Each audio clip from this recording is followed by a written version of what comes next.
Hey, it's Carrie with Reseller Revenue, and we're going to talk about jewelry today. We're going to talk about the month in review for my jewelry sales, how I felt about coming back from vacation, and what's just been going on. So we're going to do the top 10 sales after we review how May's been treating me so far. And then we may look into a little bit of how I research every day, which I think kind of gives me my jewelry superpower as far as reselling goes. Let's go ahead and share my screen. So May's been a little bumpy, not going to lie. Had some issues coming back off of vacation mode as far as, um, I just was having knee-jerk reactions because I was worried about my sales and I just shouldn't have. I know how to sell jewelry on eBay and I should have just went with it. So this report is from May 1st to May 15th, which is today. And that's going to compare this to the same period last month, which is April 1st to April 15th. So this is May 1st to May 15th. Sorry if I said April, I don't know. So my total sales so far are 10,446.47. That of course is gross. Way different than net. Selected by eBay, here's selling costs. And that leaves, hang on, let me move my box here. $5,852.96 is the net. So it's up a little bit, but not a lot. And the previous time I was on vacation mode for part of that time. So it's not really an accurate reflection. My ASP is 31.37, which is down a little bit. My quantity sold is 333, which is up significantly. That I attribute to me trying to blow out some of the old stuff that I have on sale. So pretty consistent here. My total buyers were 238. My one-time buyers is 218. I had 20 repeat buyers for the month of May so far, which is 8.4%. I'd love to see my repeat buyers be around the 20% mark, but I also love the new buyers too. So we go down here, we can see that this is what my sales were, shipping and handling, fees. Here's the breakdown of what I paid for my shipping labels. And we all know that's a big significant part of our reselling business. So right here is where you see sold via advertising, at 277 of them self-promoted, and 53 of them were sold via offers I sent out. So I'm happy with that. Now we're going to look at the top 10 sales I have had in May so far. This right here is a big chunky fish necklace. It is brass, it's solid, it's heavy. I do believe it's a Hubert Harmon, although I'm not 100% sure. So I want the buyer to make their own decision on that. Super well constructed. Got this in a lot at an online auction. My average cost of goods was way under $10 for this. Actually, I think it was under $6. I did some ads on the Facebook posts of what I actually paid for it. I just don't remember right off. And here's where I said it's signed only Mexico, but it's stamped like the Mexico Hubert Harmon signed with, came from an upscale estate. Use your own judgment on whether it is or not. I don't want to mislead anybody, but I do believe it was made by that artist. Here we have a Camrose Cross goldfish, which when I got this, I had no idea that the goldfish would bring a premium, but I took an offer right away for 200. I was happy to do it. Quick sales are great. Turn around, redeploy the money, make more money. Camrose and Cross has been a great performer for me, also known as JBK, which is from the Jacqueline Kennedy line. Makes really cool jewelry, and people that collect it, are always looking for other pieces. So this was a super nice, sturdy old sash pin or brooch, whichever you want to call it. It was really nicely detailed. It was a Scottish thistle type of theme. It had some dragons. Dragons are always a big jewelry winner. And then it brought good money too. So I think I paid $6 for this one, and I did get it when I was at the Ohio trip. Here was a really nice set. It sold in a day. Some people would be worried that, are you worried you didn't get your money out of it because it sold so quickly, or maybe you mispriced it? I'm not, because I priced it for what I needed to get out of it. That's all that really matters. And I love a quick sale. So it has the enamel. Right now, it seems like enameling is really in right now.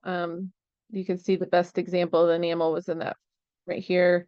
Very nice enameling around the peking glass, which is that green glass. You can see that it's, peking glass is not always one uniform color. It's kind of modeled in different areas. So I was very happy with this sale. Nolan Miller, it comes same place I got my JBK and my which is the Camrose and Cross jewelry is where I got my Nolan Miller jewelry. I love selling Nolan Miller. It also sells pretty quickly overall.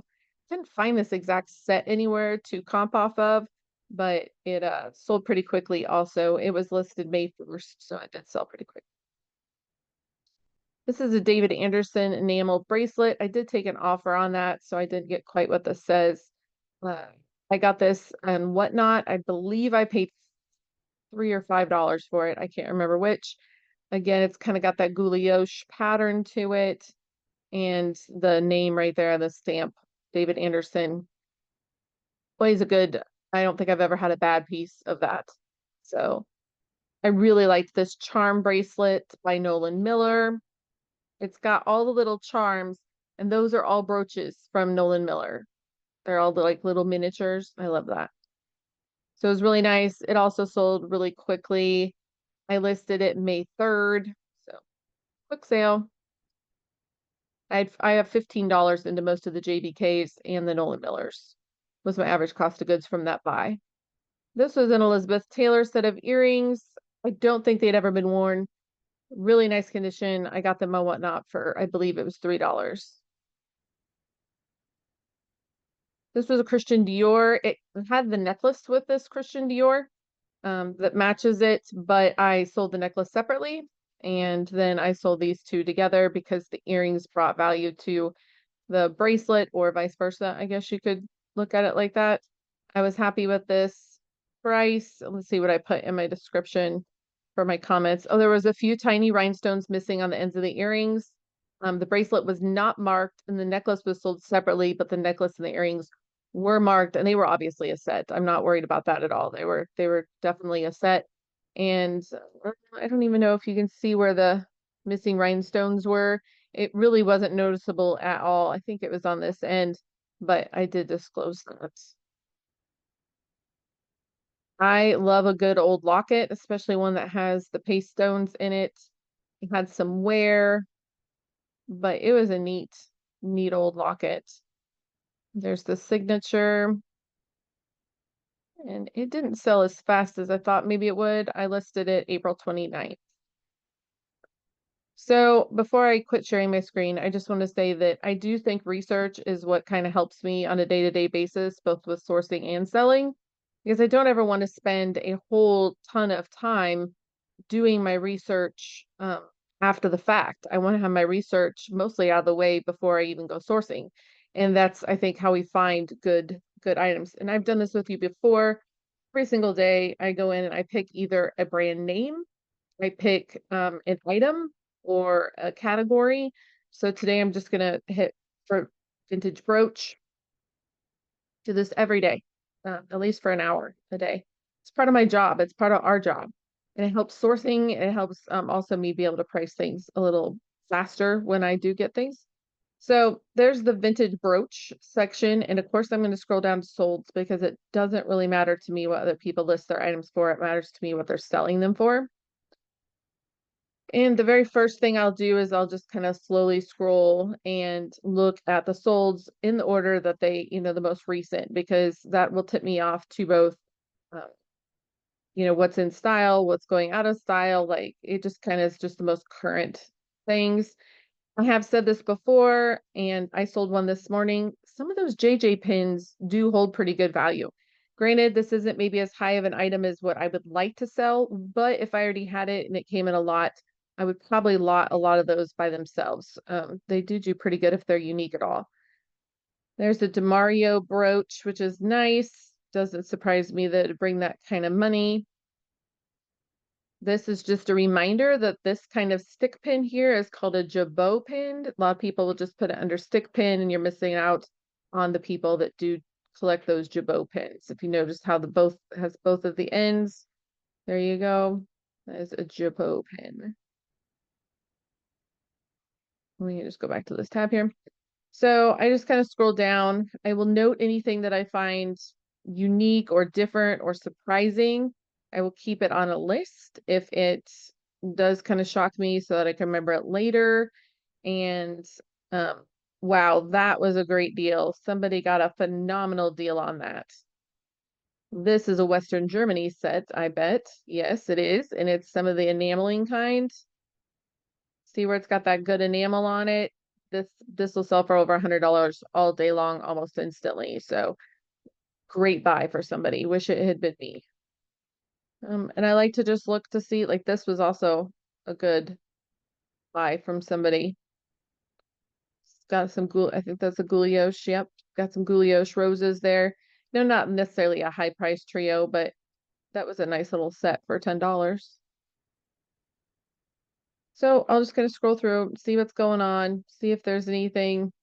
I also look at keywords during this time. I look at pricing during this time. I will look to see if there's any kind of, certain lots that are going well, because I feel like, I want my lots to look like the ones that are selling, not the ones that are sitting. So I will just scroll through. I'll check some stuff out. We know that Bohemian Garnets sell well, so that high price one isn't a shocker to me. A lot of these, they're going on auction for $2. That's not a shocker to me either, not because the item's bad, but because a lot of our jewelry just doesn't do well at auction unless it's really unique.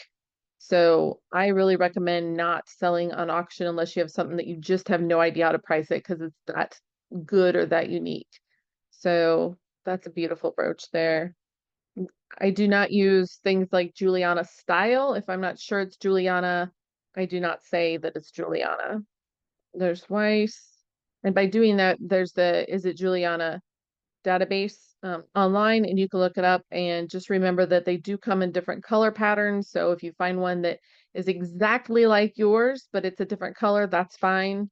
They did make them in lots of different colors. So I usually do use at least the first page, and that's a nice lot. So I might like check out that lot and just see how they had it. They had it displayed nicely. It was outside, good light, had some nice brooches in it. Not see anything that stands out too much from being stellar, but they did a nice job. So I'll get through at least the first page, and I scroll faster than this when I'm just doing it myself. Make note of any new keywords that I find, and then I'll go up and I'll do highest price. But actually I will sometimes sort it down because the ones that are 15, 20,000 because they have, real gold in it, stuff doesn't really apply to me most of the time.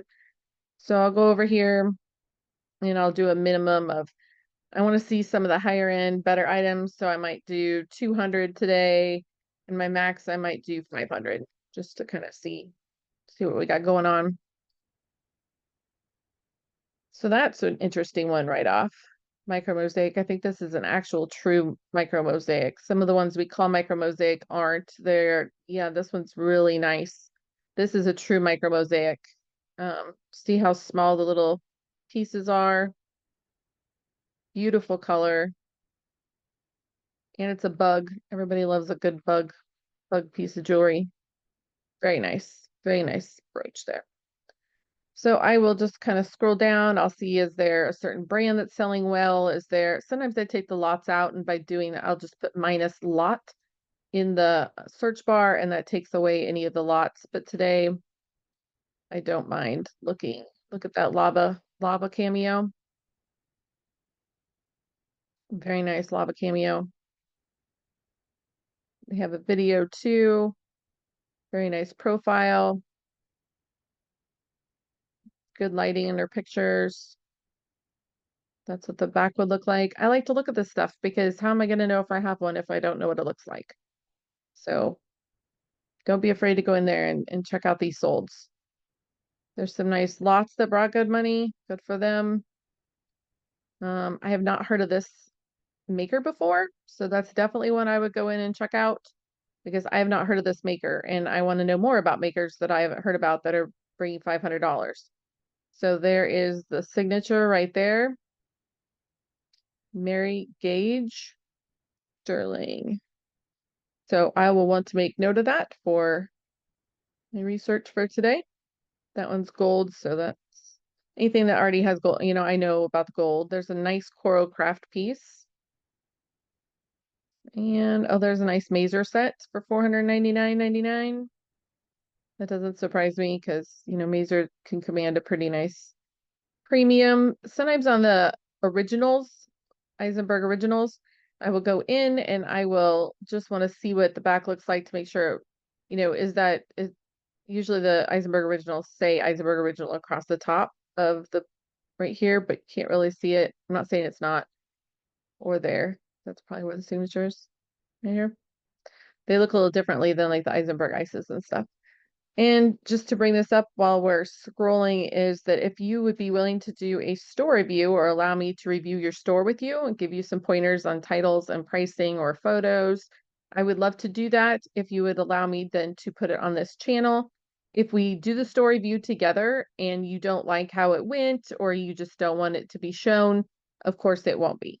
So I would love to show it, and I hope that you would be happy enough with it that you would want me to show it. However, if you know, we got done and you just didn't enjoy it, we wouldn't need to show it because I want everybody to be happy with their with the outcome, both as the review and if it was going to be aired. So, and I promise to be nice and just give you some constructive ideas on how to improve. And I might learn something from you too. I learned something from other sellers every single day. It's a nice Shriner and it is signed. They use the copper fluss word, which is referring to this. Almost looks like a confetti lucite, except it's like in the glass. And I like to look at things I don't usually find because I want to know, you know, are they signed? Are they not signed? Are they, you know, what do they look like? Like here's a Yuri Mandel. I hear about this, the Yuri Mandel banjos. We see lots of little banjos, but you don't usually see, I don't usually see the signed one like that. So that's very busy. Cool, but busy. And so I will just and I do this for long periods of time sometimes, over and over and over, because this is how I learn. And if I don't do this, I would not know what to grab on the table when I have to make a split decision at a sale. I would not know what, you know, maybe how to price my items without having to do a bunch of research in the middle of my listing process. This is only signed 925. Very well constructed. Nice clasp. That is a very good price on that. Oh, I love a good starret brooch. Love them. Look how beautiful that brooch is. Really nice condition too. Lots of times they're missing stones. That is really nice. And it went on auction and it brought $499. Very nice. I also appreciate the good craftsmanship of a good piece. So today, if I did brooches, maybe then tomorrow I would do necklaces. Maybe I would focus on Weiss tomorrow. Maybe I would look at more micro mosaics because that one intrigued me about the micro mosaic. And so I will just, you know, I do this every single day in either a category or a brand, whatever. Sometimes it's because I feel like I need more help in a category. I need to polish up on like my chain types. Maybe I need to do more research on shells, which we've covered both of those in our group call. And the Lynn from Finds of a Yesterday, she then publishes after she does magic. She does her really nice editing, and she does really great slideshows and stuff for us for our group for our jewelry call, and she does that with me, and then she puts them on the Finds of Yesterday channel. So check out our shells one we just did one on chains, types of chains this week. So love Lawrence Verba there. Gorgeous. There's a whole bunch of them. I bet that, yep, it came from that seller is amazing. The Mommy Loves Michaela. She gets amazing inventory. I love following her store. Just blows my inventory out of the water. I love watching her sell her good stuff. So I just kind of will keep doing this and I won't keep boring you, but I also will notice the differences. Like, okay, I've had this before. Mine definitely didn't bring that. Was I wrong in how I priced it, or is there something different? Is there a reason this brought more and mine didn't? And Sometimes it's just because I made I made an error. Sometimes the other person might have got lucky, but I want to know why, because this is how we learn, and this is how I would catch things in the wild, and I would catch things at my store. So hopefully I didn't bore you, and hopefully there's somebody still paying attention. But if you would like a story view, a jewelry, if you sell jewelry and you like a story view, I would love to have you, and I'd love to do this with you. And I would set it up just like a private coaching. I do offer private coaching, and you can message me for more information on that. And it is $75 an hour, but I really enjoy doing it, and I'll be happy to do a jewelry store for free if you will allow me to put it on our channel. So I appreciate you. Keep watching for our reseller restart. We've been doing that in our group. It's been pretty amazing. I think the last one was on photography. It's very hard to get super, exciting, interesting about photography, but it's good to see other people's setups, and we showcase some of the members' photography setups. And we will have another one coming out this Monday, so you'll probably see it a week from Monday. So I really appreciate you. Thank you. Hey, it's Carrie with Reseller Revenue. Just wanted to come on and let you know if you'd like to see more of this, if you'd like to see more of my daily calls Monday through Thursday, and you'd like to participate, please go to Reseller Revenue Patreon group, and that's how you join our Facebook group also, is through that link. And you can join our morning calls, which we meet every day, Monday through Thursday at 9 a.m. Central Time. And then we have other calls afterwards, like we have shoe call, a clothing call. We have a bunch of different kinds of calls. Also, the jewelry call that I do with finds of yesterday is on Tuesday mornings following the morning call. And also, you can get information on how to get personalized one-on-one coaching for an additional fee from me. We'll review your store. We'll go through different ways you can improve your listings. So I'd love to have you. Please check out Resell Revenue on Patreon.